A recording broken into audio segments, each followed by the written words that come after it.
जय हिंद दोस्तों, चलिए शुरू करते हैं आज हम लोग आज करंट अफेयर्स, जिसमें देखते हैं सबसे पहला सवाल। आज का हम लोग का पहला सवाल क्या है? तो पहला सवाल है, हाल ही में डब्ल्यूएच द्वारा अनुशंसित मलेरिया वैक्सीन R21 और मैट्रिक्स एम का निर्माता कौन है? तो यह जो मलेरिया के लिए एक दूसरा वैक्सीन लाया गया है, यह जो वैक्सीन है यह कौन सा वैक्सीन है? यह सेकेंड नंबर का वैक्सीन है। इसके पहले भी एक वैक्सीन आ चुका है। तो यह वैक्सीन किसने बनाया है? तो एक ऑक्सफोर्ड यूनिवर्सिटी और सीरम यूनिवर्सिटी ने मिलकर के इसको बनाया है। यह सीरम यूनिवर्सिटी कहाँ पे है? तो यह पुणे में स्थित है। ठीक, तो हम लोग देखते हैं कि R21 जब मलेरिया के लिए बनाया गया जो दूसरा वैक्सीन है, तो आखिर फर्स्ट वैक्सीन का नाम क्या है? तो जो फर्स्ट वैक्सीन बनाया गया था, जो फर्स्ट वैक्सीन, उसका नाम था मॉस्क्विरिस इसका फर्स्ट वैक्सीन का नाम है। ठीक, अगर यदि बात की जाए डब्ल्यूएचओ की स्थापना कब होती है? तो 7 अप्रैल 1948 में इसकी स्थापना होती है। हेड क्वार्टर कहाँ पे है?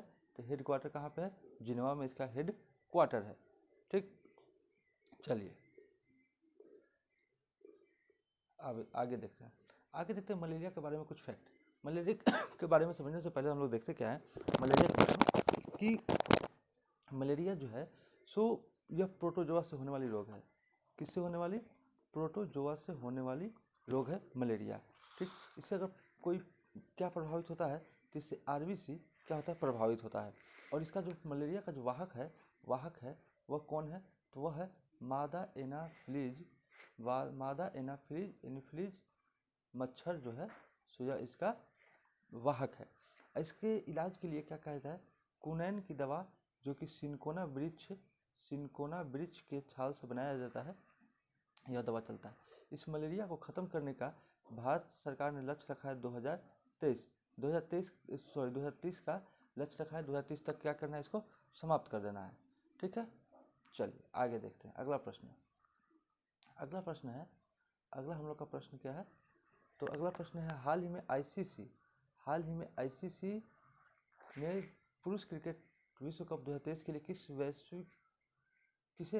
किसे वैश्विक राजदूत नामित किया? तो वैश्विक राजदूत जो है मास्टर ब्लास्टर सचिन तेंदुलकर को नामित किया गया है। यह जो है सचिन तेंदुलकर की यदि बात की जाए तो यह 6 बार वर्ल्ड कप मैच खेल चुके हैं, और 2011 में जो वर्ल्ड कप मैच था उसे यह जो 11 में वर्ल्ड कप में जो भारत जीता था उसमें यह शामिल भी थे। उसके बाद का बात करते हैं, तो यह जो आईसीसी जो शुरुआत की जा रही है आईसीसी के बारे में, तो यह कब से शुरुआत की जा रही है? यह 1975 से इसकी शुरुआत की गई है आईसीसी की। और सबसे पहले जो हुआ था वह कहाँ पे हुआ था? इंग्लैंड में हुआ था। और विनर कौन था? तो विनर इसका वेस्ट इंडीज इसका विनर था। ठीक है, पहले की बात कर रहे हैं। इस बार जो 2023 में हो रहा है, 2023 में यह कितने नंबर का हो रहा है? यह जो है सो 13वें नंबर का इस बार हो रहा है। और इस बार इसका होस्ट कौन कर रहा है? तो इस बार होस्ट इसका इंडिया कर रहा है। आज 5 अक्टूबर से इस मैच का प्रारंभ हो चुका है। और यह मैच कहाँ? नरेंद्र मोदी स्टेडियम से खेला जाएगा। किसके बीच? तो इंग्लैंड वर्सेज न्यूजीलैंड यह इसका गेम खेला जाएगा। ठीक है, और यदि इसका एक इम्पोर्टेंट क्या बात इसमें है कि इसमें इसका शुभंकर क्या है? तो इसका शुभंकर का नाम है क्रिकटोवर्स इसका शुभंकर का नाम है। और मेल में यदि बात की जाए बैट्समैन में, तो टोक, और फीमेल में ब्लेज, यह जो है बॉलर है। इसका क्या किया गया है? शुभंकर रखा गया। ठीक, चलिए आगे चलते हैं। और यदि इसका बात की जाए एंथम सॉन्ग की, यदि पूछ लिया जाए कि इस आईसीसी जो वर्ल्ड कप जो स्टार्ट हुआ है इसका एंथम सॉन्ग क्या है? तो इसका एंथम सॉन्ग है दिल जश्न बोले, इसका एंथम सॉन्ग। चलिए अगला प्रश्न देखते हैं। अगला प्रश्न है इसके बारे में, एशिया कप। देखिए एशिया कप जो था ना, पिछले बार जो एशिया कप हुआ है, तो वह एशिया कप किसने जीता है? तो वह एशिया कप जीता है भारत ने। और उपविजेता कौन रहा? तो उपविजेता रहा श्रीलंका इसका उपविजेता रहा। विश्व टेस्ट चैंपियनशिप की यदि बात की जाए तो यह ऑस्ट्रेलिया जीता है। और उपविजेता कौन रहा? उपविजेता इंडिया रहा। अंडर 19 T20 वर्ल्ड कप की यदि बात की जाए तो इसका विनर कौन रहा? इसका विनर इंडिया रहा, इसका विनर। और उपविजेता कौन रहा? इंग्लैंड इसका उपविजेता रहा। और एशियन गेम की यदि बात की जाए तो एशियन गेम में जो एशियन गेम जो महिला क्रिकेट हुआ है उसमें जो गोल्ड हासिल किया है वो किसने हासिल किया है? इंडिया ने हासिल किया है गोल्ड। और सिल्वर किसने मतलब हारा कौन है? सिल्वर किसने हासिल किया है? तो वह श्रीलंका को हरा करके यह मैच जीता गया है। चलिए अगला प्रश्न देखते हैं।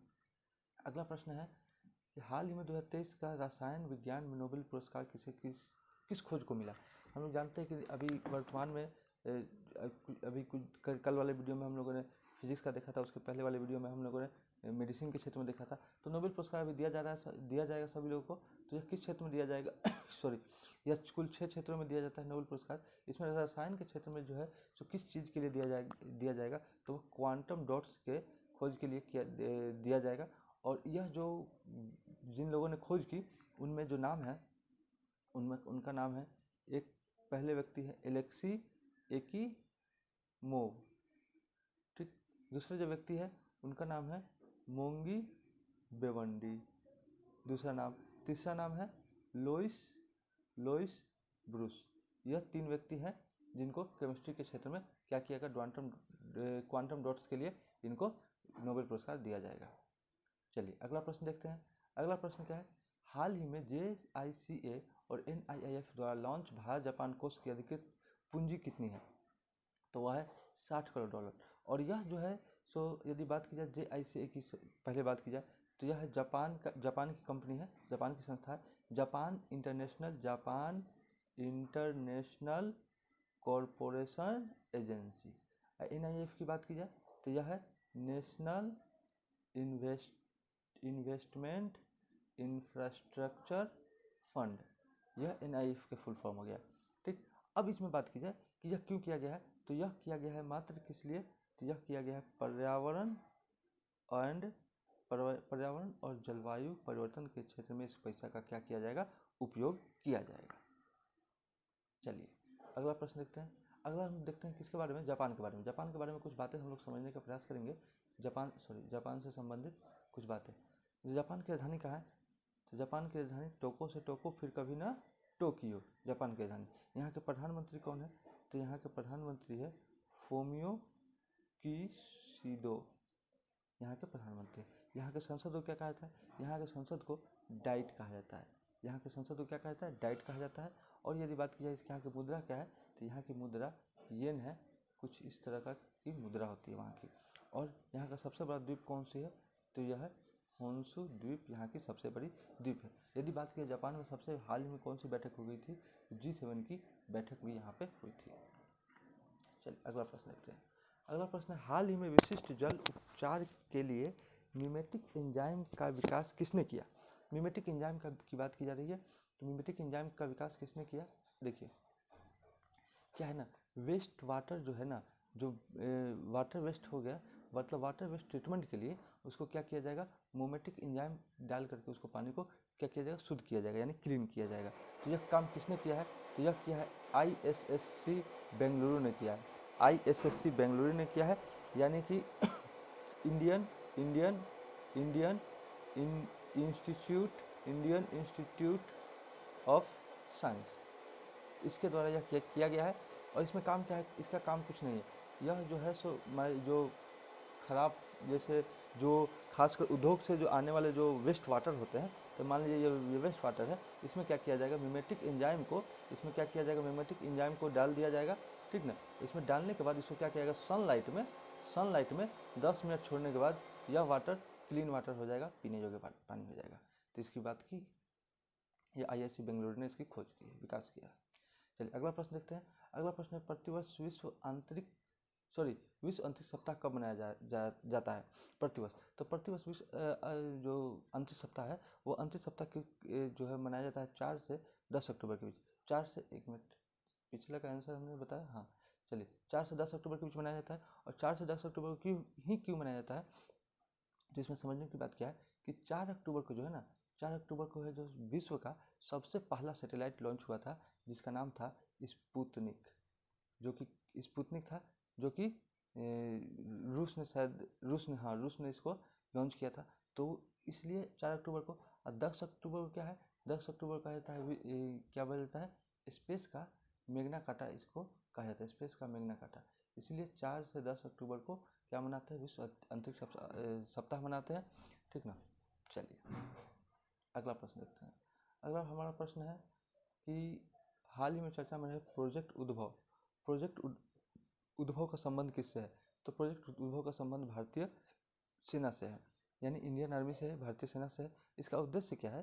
तो इसका उद्देश्य है भारतीय जो प्राचीन जो कौशल रही, जैसे अर्थशास्त्र में यहाँ अर्थशास्त्र में प्रशासन के बारे में था कि कैसे शासन व्यवस्था किया जाता था, हाँ, राज कौशल था, कूटनीति था, राजनीति था, युद्ध कौशल थी, युद्ध नीति थे। तो इन सभी के बारे में क्या है, इन सभी का ज्ञान इकट्ठा करना और ज्ञान इकट्ठा करके इसका उपयोग करना।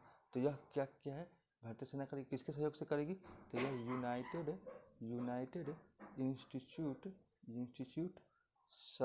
सर्विस ऑफ इंडिया के सहयोग से भारतीय सेना करने जा रही है। चलिए अगला प्रश्न देखते हैं। अगला प्रश्न क्या है?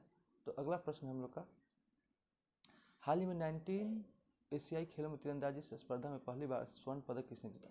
हम लोग देख रहे हैं कि लगातार कोई ना कोई हर रोज एशियाई खेल में कोई ना कोई पदक जीतते आ रहा है, प्लस नोबेल पुरस्कार भी हम लोग रोज देखते हैं। तो इसी तरह आज इस जो गेम हुआ है कल, उसमें क्या था कि तीरंदाज स्पर्धा में पहली बार, देखिए प्रश्न में देखिए पहली बार दिया है स्वर्ण पदक किसने जीता। तो पहली बार स्वर्ण पदक जीतने हैं ज्योति सुरेखा और ओजस देवताली, यानी महिला में ज्योति ने और पुरुष में ओजस ने क्या किया है, इस गेम को जीता है।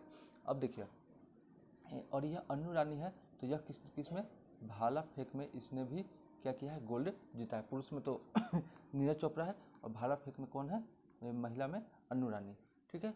और यह जो है तीरंदाजी में ये इन दोनों ने जीता है। पिछले बार जो 18वीं, इस बार जो 19वीं हो रही है ना एशियाई गेम, 18वीं जो एशियाई गेम थी, उस 18वीं में भारत ने कुल 70 पदक जीते थे। अब इस बार का देखिए अंतिम खत्म होने के बाद पता चलेगा। और कहाँ पे आयोजित हुआ था? जकार्ता में, ठीक। इस बार कहाँ पे हो रहा है? हांगजो, चाइना में इस बार आयोजित हो रहा है 19वीं। चलिए अगला प्रश्न देखते हैं। अगला प्रश्न है, प्रतिवर्ष विश्व शिक्षक दिवस कब मनाया जाता है? विश्व शिक्षक दिवस हम लोग जानते हैं 5 सितंबर को हम लोग राष्ट्रीय शिक्षक दिवस मनाते हैं, यानी भारत में मनाते हैं। लेकिन विश्व शिक्षक दिवस की बात की जाए तो विश्व शिक्षक दिवस जो है सो कब मनाते हैं? तो वो हम लोग 5 अक्टूबर को मनाते हैं। 5 सितंबर को सर्वपल्ली राधाकृष्ण की जन्मतिथि, सर्वपल्ली राधाकृष्ण की जन्मतिथि के सर्वपल्ली राधाकृष्ण के नाम पर मनाते हैं 5 सितंबर को। और 5 अक्टूबर को विश्व शिक्षक दिवस इंटरनेशनल लेवल पर मनाते हैं। तो इस बार जो थीम रखी गई है, वह क्या थीम है? तो शिक्षा के लिए शिक्षकों की ज़रूरत इस बार की थीम रखी गई है, ठीक। चलिए, और यह कब से मनाया जा रहा है? तो यह 1994 यानी 1994 से यह मनाया गया था, मतलब पहली बार मनाया गया 5 अक्टूबर 1994 को। चलिए अगला प्रश्न देखते हैं। अगला प्रश्न है, हाल ही में जीआई टैग प्राप्त बसोहली पश्मीना क्राफ्ट। बसोहली पश्मीना क्राफ्ट क्या है? तो ये जो बसोहली है ना, ये बसोहली क्या है? तो यह एक पेंटिंग है। यह क्या है? एक पेंटिंग है। और पश्मीना क्या है? तो पश्मीना हम लोग जानते हैं एक क्या है, शॉल है। तो यह क्या है, इस शॉल पे जो है ना, इस बसोहली का क्या किया जाएगा, पेंटिंग किया जाएगा। तो इसी कला को बसोहला पश्मीना क्राफ्ट कहा गया है। और यह कहाँ पे होगा? तो यह होगा जम्मू कश्मीर में। यह कहाँ पे, इसका संबंध किससे? तो इसका संबंध है जम्मू कश्मीर से। इसमें जम्मू कश्मीर के कहाँ पे? तो यह कठुआ जिला एक है, यहाँ से लगभग 100 सालों से 100 ईयर्स से यह काम किया जा रहा है, ठीक ना। और यदि बात की जाए जीआई टैग इसको प्राप्त हुआ है, इसमें अगर जम्मू कश्मीर के जीआई टैग में बात की जाए तो भद्रवाह राजमा जो है, इसको भी जीआई टैग मिला है। दूसरा सुलाई शहद है, इसको भी जीआई टैग मिला है, ठीक ना। तीसरा चिकरी लकड़ी जो है, इसको भी जीआई टैग मिला है। यानी भद्रवाहू राजमा, सुलाई शहद और चिकरी लकड़ी के साथ ही बसोहली पश्मीना क्राफ्ट को भी जीआई टैग प्राप्त हुआ है। चलिए आज के लिए इतना ही, फिर मिलते हैं नेक्स्ट वीडियो में, तब तक के लिए धन्यवाद।